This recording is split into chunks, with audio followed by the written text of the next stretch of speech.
Ayun, sarap. Ano? Sige na, kain ka na. Oo. Nagbibigay pa kunwari siya. Pero kapag kakagatin mo na, ilalayo niya ulit sa gusto. Sarap.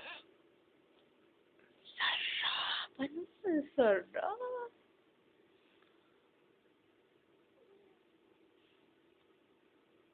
Yung eggs niya, talaga inuubos niya sa kamay niya, oh. Madumi nga lang. Pero okay lang. Punasan ko na lang siya after niya kumain.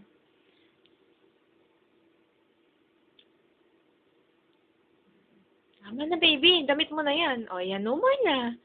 O, yung kabila naman. O, pancake ulit. Pancake naman for baby, o.